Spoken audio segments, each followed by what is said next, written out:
देखिए धन सिंह रावत जी, मैंने कल भी मीडिया के थ्रू बताया, मुझे नहीं समझ आता है कौन सा सूखा नशा कर रहे हैं।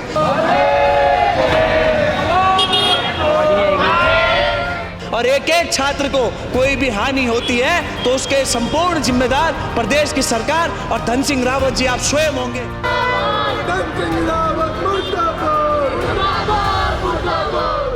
उत्तराखंड हाई कोर्ट ने राजकीय विश्वविद्यालयों और महाविद्यालयों में छात्र संघ चुनाव को लेकर दायर जनहित याचिका पर सुनवाई की है। मामले की सुनवाई करते हुए कार्यवाहक मुख्य न्यायाधीश मनोज कुमार तिवारी और न्यायमूर्ति विवेक भारती शर्मा की खंडपीठ ने राज्य सरकार के शासनादेश के आधार पर जनहित याचिका को निस्तारित कर दिया है। सरकार की तरफ से कहा गया है कि उसने 23 अप्रैल 2024 को शासनादेश जारी कर कहा था कि 30 सितंबर तक छात्र संघ चुनाव को हो जाने चाहिए, लेकिन विश्वविद्यालयों ने उस आदेश का अनुपालन नहीं किया है। चुनाव कराने की समय सीमा निकल चुकी है, इसलिए अब छात्र संघ का चुनाव करना संभव नहीं है। इसके आधार पर कोर्ट ने जनहित याचिका निस्तारित कर दी है।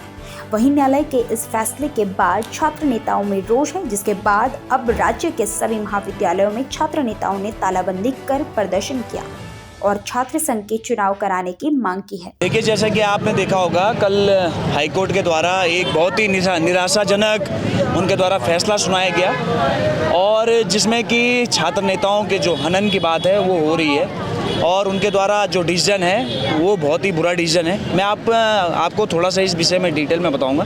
सरकार के द्वारा अपनी पैरवी की गई और उनके द्वारा कहा गया कि 23 अप्रैल 2024 से हमारा जो एकेडमिक सत्र हमने स्टार्ट किया था और 30 सितंबर से पहले शासन चुनाव होने थे, लेकिन इस बीच के अंतराल में कुलपतियों के द्वारा शासन चुनाव नहीं करवाया गया, जिस वजह से हम अभी सक्षम नहीं है शासन चुनाव करवाने में और इसलिए इसमें रोक लगा दी जाए।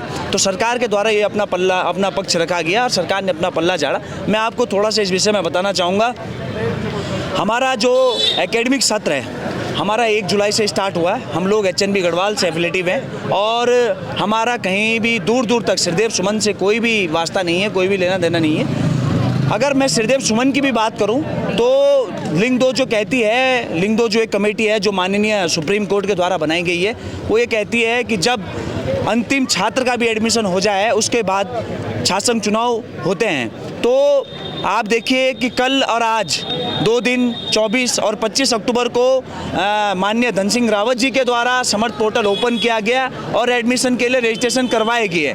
अब मुझे बताइए आप, और दूसरा उन्होंने अपना पक्ष रखा कि 9 तारीख से एक्सटर्नल परीक्षाएं श्रीदेव सुमन की हैं।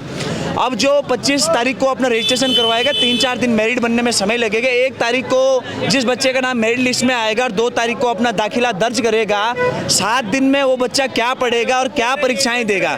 कहीं ना कहीं ये छात्र राजनीति को खत्म करने का प्रयास किया जा रहा है, छात्र राजनीति को कुचलने का प्रयास किया जा रहा है, क्योंकि धन सिंह रावत जी जानते हैं ये बात कि छात्र नेता ही वो एक माध्यम होता है जो छात्रों की, गरीब दूर दराज से आने वाले छात्रों की आवाज़ को बुलंदी से यूनिवर्सिटी तक पहुंचाने का काम करता है, शासन प्रशासन सरकार तक पहुंचाने का काम करता है। और यदि छात्र नेता ही नहीं रहेंगे तो गरीब छात्रों की आवाज़ कौन बुलंदी से आगे उठाएगा। इसलिए धन सिंह रावत छात्र राजनीति को बिल्कुल समाप्त करने का प्रयास कर रहे हैं। क्या इसलिए ही उत्तराखंड के लोगों ने अपनी शहादत दी थी? उत्तराखंड के लोगों ने इसलिए आंदोलन किया था? क्या इसलिए ही उत्तर प्रदेश से हटकर उत्तराखंड के निर्माण के लिए हमारे उत्तराखंड के लोगों ने अपना बलिदान दिया था कि आने वाले समय में प्रदेश की सरकार के द्वारा यहाँ के युवाओं को कुचलने का काम किया जाएगा? मैं साफ साफ धन सिंह रावत जी आपको दिशा निर्देशित, और ये हमारे तमाम छात्र संघर्ष समिति का ये निर्णय है, आप इसे जिस भी भाषा में समझिए, हम आपको उस भाषा में समझाने जा रहे हैं कि जब तक आप इस निर्णय में पुनर्विचार नहीं करते हैं तब तक ये आंदोलन दिन प्रतिदिन उग्र के रूप में बदलता जाएगा और एक एक छात्र को कोई भी हानि होती है तो उसके संपूर्ण जिम्मेदार प्रदेश की सरकार और धन सिंह रावत जी आप स्वयं होंगे। देखिए, कोर्ट तो कहते हैं ना किसी कंधे रख के बंदूक चलाना, तो माननीय धन सिंह रावत जी ने जो PIL डलवाई है वो किसी के थ्रू डलवाई है। इसमें हम कोर्ट को कुछ गलत नहीं बोलेंगे। और सबसे बड़ी बात है, जो कोर्ट का फैसला है वो केवल और केवल श्रीदेव सुमन महाविद्यालयों के लिए आया है। और धन सिंह रावत जी ने जो पिटीशन डलवाई है वो 2 मुद्दों पर पिटीशन डलवा रखी है। एक तरफ आप कह रहे हैं कि 9 नवंबर से हमारे यहाँ पेपर शुरू होने हैं, इसलिए उस बीच छात्र संघ चुनाव को औचित्य नहीं है। मैं उन धन सिंह रावत जी से पूछना चाहूँगा, 9 नवंबर को आप पेपर शुरू करा रहे हैं और दूसरी तरफ परसों पेपर में आपका अखबार में बयान आता है कि 24 और 25 अक्टूबर को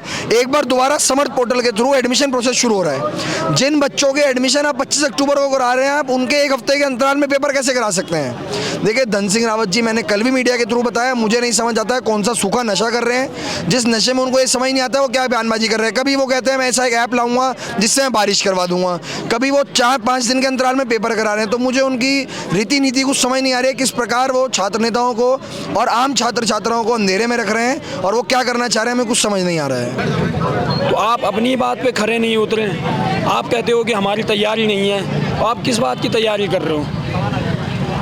बड़े बड़े चुनाव में भी आप यही बात कर देते हो कि हमारी तैयारी नहीं, उन्हें भी स्थगित कर देते हो।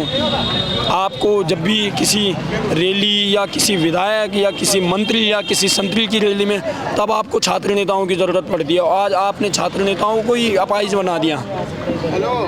ये छात्र संघ चुनाव होना एक बहुत बड़ी दुर्भाग्यपूर्ण स्थिति है। और साथ ही हमारे जो भाई हैं जो 6-6 साल से 5-5 साल से तैयारी कर रहे हैं, जैसे कि हमारे साथी मुकेश बसेड़ा जी हैं, जिनका यह अंतिम वर्ष है और लगातार 6 वर्षों से यहाँ संघर्ष कर रहे हैं, तो क्या परिणाम मिला इन्हें? आज ये कि ये रोएं एक कमरे में बैठ के कि हमने 6 साल से बस मुंह देखे। चाहे कॉलेज प्रशासन से लड़ने की बात हो या कानून प्रशासन से लड़ने की बात हो या किसी से लड़ने की बात हो, छात्र हितों के लिए हम सारे छात्र नेता आगे रहते हैं। अगर आप हमारे चैनल पे नए हैं तो चैनल को सब्सक्राइब करें और साथ ही बेल आइकन को प्रेस करें ताकि उत्तराखंड की कोई भी अपडेट मिस ना हो पाए।